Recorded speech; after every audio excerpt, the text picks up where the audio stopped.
Anong lesson, chika, matapos ang success ng reunion concert ng Sex Bomb Girls?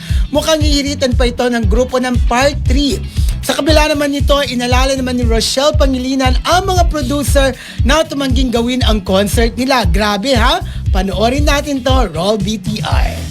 Ang dami kong nilapitang producers para mag-produce nito. Walang gusto mag-produce. Bakit dahil sila kayo gumigiling na kayo sa TV? Dahil sir lang kami. Wala akong pakialam sa inyo kung dancer. Slubong sa sex bomb. Akala namin wala kami legacy na naiwan. Pero kayo wala dyan sa taas hanggang dito sa baba. Kayo yung bumuo sa amin. Kayo yung backbone namin. Maraming salamat po. Maraming salamat sa suporta at pagmamahal nyo sa Sex Bomb. Hindi kami makakarating dito kung wala kayo. Lahat.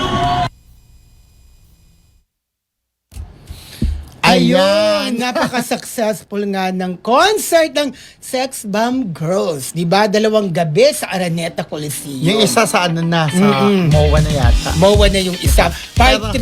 Hindi, magkakaroon ng part 3. Oo nga, part 3 nga. Ayun, Sa magkakaroon ng MOA. part 3. Pero alam mo nakakatuwa, di ba? Inayawan sila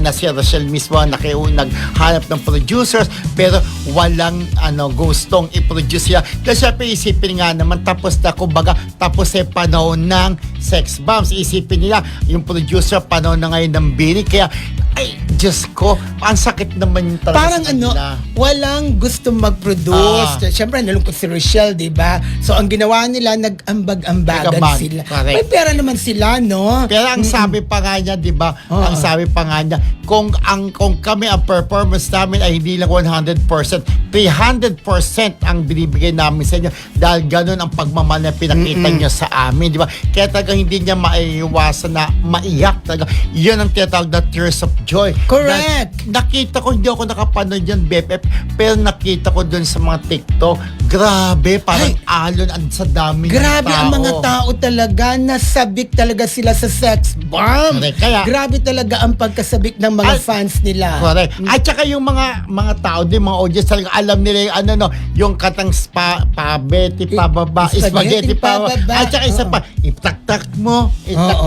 Lahat sinasayaw doon mga audience, diba? Kaya talaga yung panahon na yun ng kasikatan nila 90s hanggang 2000 yata naabutan pa natin, di ba? Naabutan natin. Meron ng pera kasi yung mga dating nag-aaral pa lang ngayon may trabaho na, di ba? Kaya na nilang bumili ng ticket. Sa dami ng mga fans nila ay kayang-kayang bumili ng ticket. Yes. Kaya ayun, sumugod sila sa concert nila. Correct. Ng Sex Bomb. At magkakaroon din ng round 3 na tinatawag. Ang round 3 naman, magaganap doon sa arena. Ano siya sabi ni Mildred? Hindi ko maintindihan eh. Philippine Arena. Alam ko nga. Philippine Arena. Correct. So, ito ang question. Kailangan mapatunayan nila na kaya pa rin nilang punuin ang Philippine Arena kasi kung di ako nagkakamali, 55,000 yata. Yes, ang almost capacity, 60 din yun pag dikit-dikit Diyos na. ko. Pag punong-puno Pero na. actually marami pa rin sabik talaga dahil nga sold out na agad yung tickets di ba? Yung 2 gabi nila, part 1 and part round 2, no? Ito ngayon, kaya lang dyan natin malalaman kung still kaya pa nilang punuin. For sure, yung mga nanood dyan, uulit. Kasi nga, nakita naman natin ang mga reaction nila, nag-enjoy. Actually, ako gusto kong manood kung mabibigay lang ako ng ticket.